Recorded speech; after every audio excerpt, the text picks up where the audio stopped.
उत्तर प्रदेश में गुजरात कैडर के एक पूर्व आईएएस अधिकारी की एंट्री ने सियासी हलचल मचा दी है। ये हलचल इसलिए नहीं है कि वो अब अपनी सियासी पारी की शुरुआत कर रहे हैं, बल्कि वो कहां से आते हैं, किस तरीके से उन्होंने अपनी सेवाएं दी हैं और उत्तर प्रदेश में आने वाले चुनाव के मद्देनजर बीजेपी में उनकी एंट्री और अब विधान परिषद के सदस्य के तौर पर जल्द ही कयास लगाए जा रहे हैं कि उत्तर प्रदेश की सरकार में भी उनकी महत्वपूर्ण भूमिका होगी। हम बात कर रहे हैं 1988 के बैच के गुजरात कैडर के पूर्व आईएएस अधिकारी अरविंद कुमार शर्मा की। अरविंद कुमार शर्मा ने उत्तर प्रदेश में भाजपा ज्वाइन की, यहां पर उसकी सदस्यता ली और उन्होंने विधान परिषद के सदस्य के तौर पर अपना नामांकन भी कर दिया है, जिस पर उनका चयन होना पूरी तरह से अब संभव है, क्योंकि उनके खाते में और उनके पक्ष में बीजेपी के पास पूरा बहुमत है।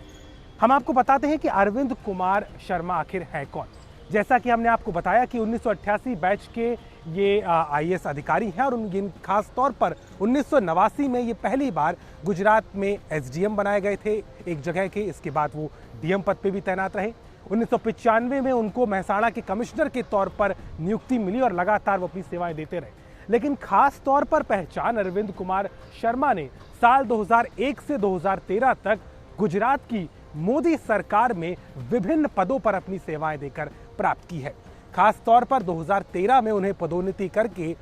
गुजरात में मुख्यमंत्री के अतिरिक्त प्रमुख सचिव के तौर पर नियुक्ति मिली और 2014 में जब प्रधानमंत्री नरेंद्र मोदी की सरकार बनी तो तब उनको केंद्रीय प्रतिनियुक्ति के तौर पर यहाँ पर केंद्र में बुलाया जाता है और वहाँ पर भी उनको प्रधानमंत्री कार्यालय में संयुक्त सचिव के तौर पर जिम्मेदारी दी। इस तरीके से ये देखा जा सकता है कि अरविंद कुमार शर्मा प्रधानमंत्री नरेंद्र मोदी के मुख्यमंत्री होते हुए गुजरात सरकार में और उससे पहले भारत सरकार में एक आधिकारिक तौर पर एक बड़े पद पर रहे हैं और प्रधानमंत्री नरेंद्र मोदी के काफ़ी नज़दीकी भी माने जाते हैं। उत्तर प्रदेश में अरविंद कुमार शर्मा की जो एंट्री है वो कई मायनों में महत्वपूर्ण है। सुनने में आया है कि जिस तरीके से कयासों का बाजार भी है कि बहुत जल्द उत्तर प्रदेश के मंत्रिमंडल का विस्तार होगा, जो कि 22 जनवरी को राष्ट्रीय अध्यक्ष जेपी नड्डा के आगमन के बाद होने वाले बैठकों के दौर माना जा रहा है। ऐसे में अरविंद कुमार शर्मा की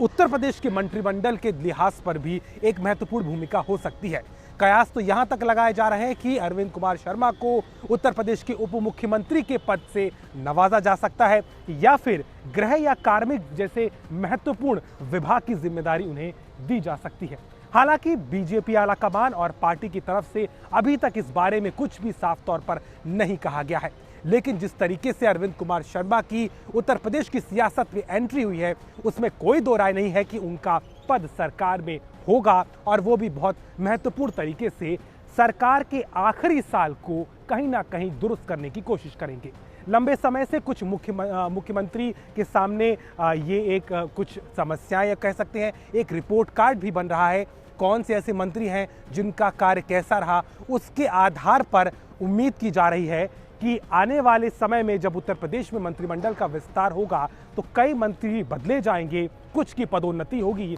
और उसमें अरविंद कुमार शर्मा की एंट्री जरूर होगी। हालांकि जब यूपी तक से उन्होंने बात की तो उन्होंने इस बात को में कुछ खास नहीं कहा कि वो किस भूमिका में होंगे, लेकिन उन्होंने ये जरूर इशारा किया कि राष्ट्रीय और राज्य के नेतृत्व ने जो उन्हें जिम्मेदारी दी है उसको लेकर के वो पूरी तरह से आगे रहेंगे। साफ है कि उत्तर प्रदेश की राजनीति में बीजेपी अपने विकास के एजेंडे के साथ जिस तरीके से अपने कार्यकाल के आखिरी साल में है, ऐसे में अरविंद कुमार शर्मा की सरकार में एंट्री जो कि बहुत संभव है, उसके बाद कहीं ना कहीं महत्वपूर्ण पदों के साथ प्रधानमंत्री कार्यालय में सेवाएं दे चुके और गुजरात में भी मोदी सरकार के प्रमुख